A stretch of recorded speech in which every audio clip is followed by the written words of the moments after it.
মেলে দিয়ে তোরা এলি কি বল না সেই দেশ পেলে বুলবুল পাখি ময়না দিয়ে আয়নার জানা গান শুনে দূর দূর বনের গান নীল নদীর গান দুধ ভাত দেব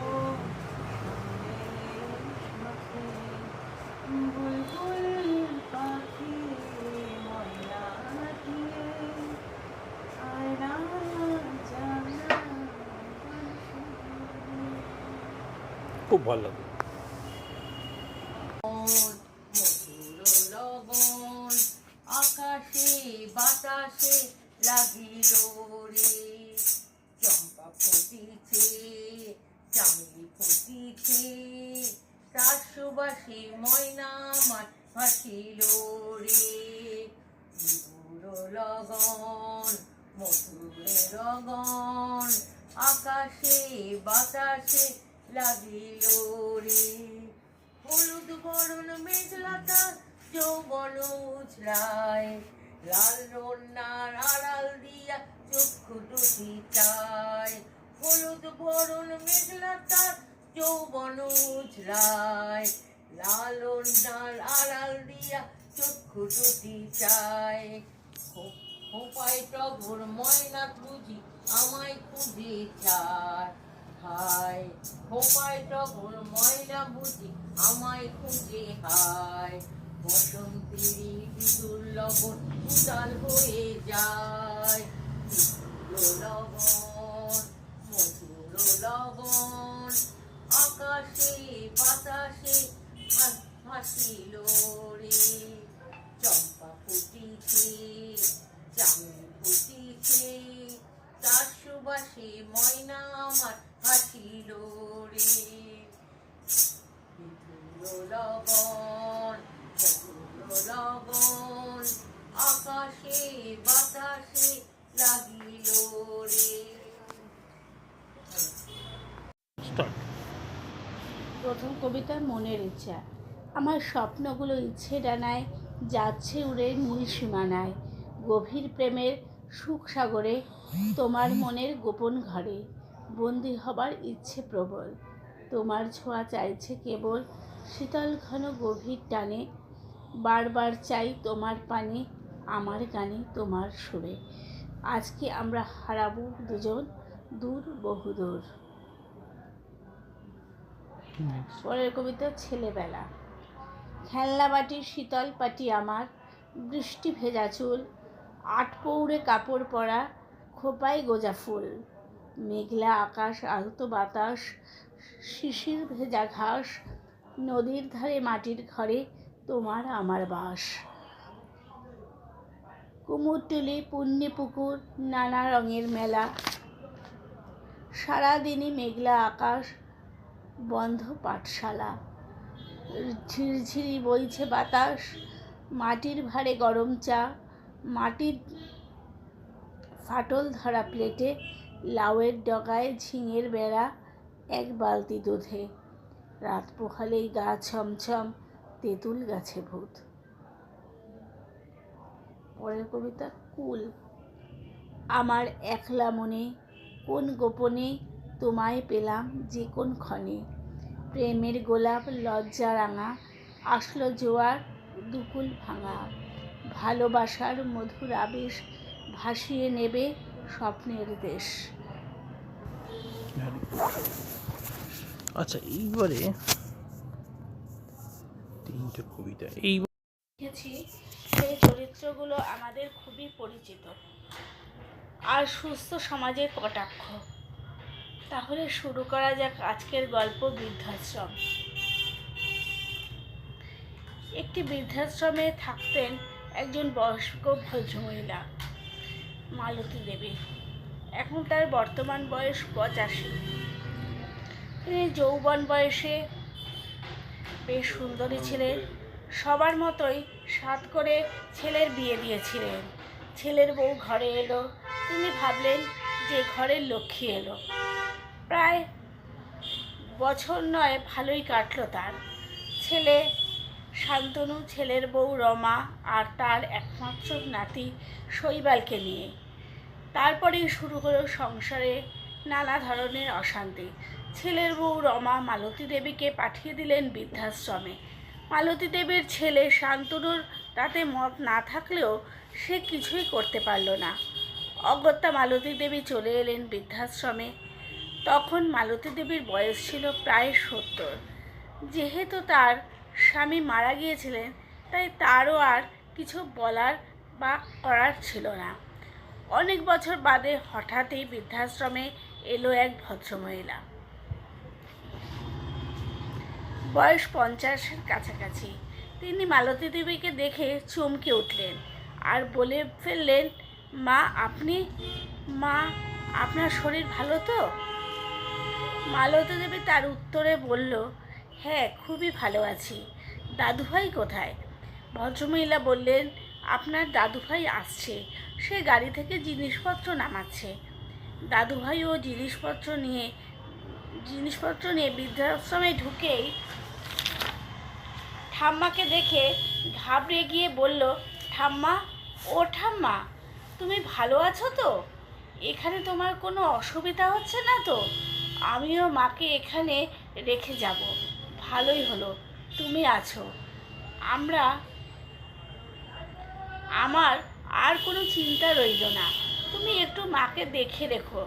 মালতী দেবী মনে মনে হাসলেন আর নাতিকে বললেন, তুমি একজন 85 বছরের বৃদ্ধার কাছে 50 বছরের একজনেরকে রেখে দিয়ে নিশ্চিন্তে যাচ্ছ? ঠাম্মার কথা শুনে নাতি শৈবাল বলল, না ঠাম্মা, আসলে কি আমার কাজের কোনো ঠিক নেই। তোমার নাতবউ তো চাকরি করে, তাই আর কি। এর মধ্যেই বৃদ্ধাশ্রমের ম্যানেজার শৈবালকে ডেকে বলল, আপনি এসে গেছেন? আসলে রবিবার দিনটা আমি ফোন ধরি না, ওনাদের মধ্যে কেউ ফোন ধরে। শৈবাল ম্যানেজারকে বলল, আসলে ম্যানেজার বাবু, আমি ভেবেছিলাম আপনি ফোনটা ধরেছেন, তাই ইংরাজিতে কথা বলেছি। তখন মালতী দেবী বলে উঠল, ফোনটা আমি ধরেছিলাম, আর আমি ফোনটা ধরেছিলাম বলে নিশ্চিত ছিলাম দাদুভাই তুমি আজকে তোমার মাকে নিয়ে এই বৃদ্ধাশ্রমে আসবে। তাই শুনে শৈবাল বলল, তুমি ইংরাজি বুঝেছো ঠাম্মা? ঠাম্মা দাদুভাইকে জবাব দিল, শৈবাল, তোমার বোধহয় মনে নেই আমি গ্র্যাজুয়েট, ইংলিশ অনার্স। সব কথাবার্তা যখন শেষের দিকে, তখন শৈবাল বলে উঠল, তাহলে আমি আসি, আমার অফিসে দেরি হয়ে যাচ্ছে। ঠাম্মা, তুমি একটু মাকে দেখো। মালতী দেবীও ভাবতে লাগলেন, আমার আর আফসোস রইল না। আমার নাতি তার মাকেই যত্ন করতে পারে না, তাহলে আমি আর কিভাবে ওদের কাছে যত্ন আশা করব। মালতী দেবীর নাতি শৈবাল ম্যানেজারবাবুর কাছে সমস্ত বুঝিয়ে দিয়ে বেরিয়ে গেল বৃদ্ধাশ্রম থেকে। তারপরেই মালতী দেবী আর মালতী দেবীর বৌমা রমা বসে রইল বৃদ্ধাশ্রমের ঘরের কোণে, চোখে চোখ রেখে।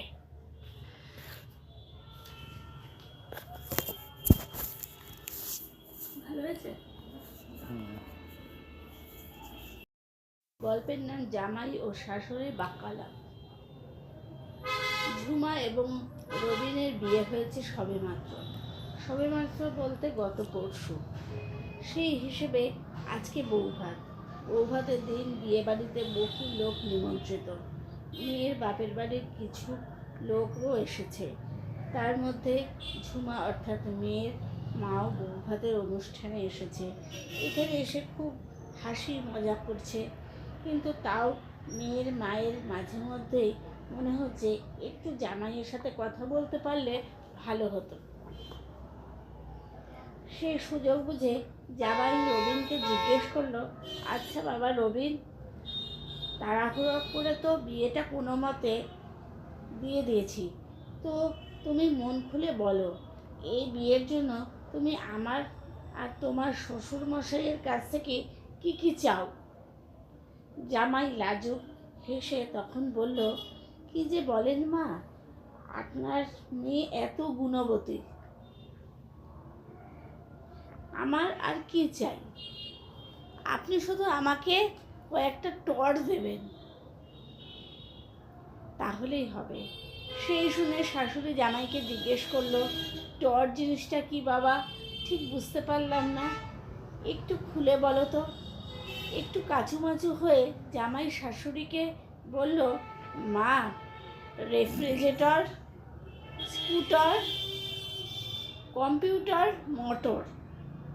জামাইয়ের কথা শুনে শাশুড়ি জামাইকে কৌতুক সুরে বলল, তুমি তো আমার আদরের জামাই, আবার তুমি তো একজন মাস্টার।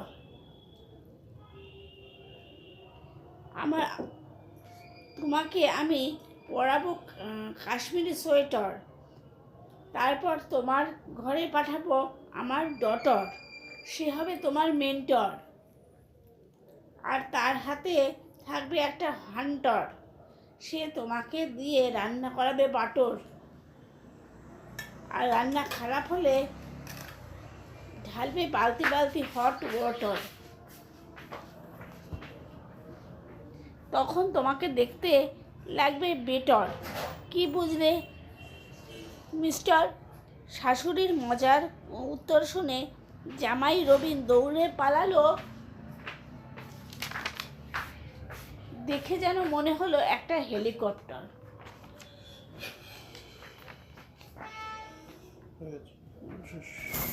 আর একটা লিখেছি একটা স্পিচের উপরে। কবি সত্যেন্দ্রনাথ দত্তের কবিতা ঝর্ণা। ঝর্ণা ঝর্ণা সুন্দরী ঝর্ণা, তরলিত চন্দ্রিকা চন্দন বর্ণা, অঞ্চল সিঞ্চিত গৈরিকে স্বর্ণে, গিরি মল্লিকা দোলে কুন্তল কর্ণে, তরি ভুরি যৌবন তাপসী অপর্ণা। ঝর্ণা পাষাণের স্নেহধারা, তুষারের বিন্দু, ডাকে তোরে চিতলোল উতলোল চিন্দু। মেঘানে জুই ফুলি বৃষ্টি ও অঙ্গে, চুমা চুমকির হারে চাঁদ করে রঙ্গে, ধুলা ধরা দেয় ধরা তোর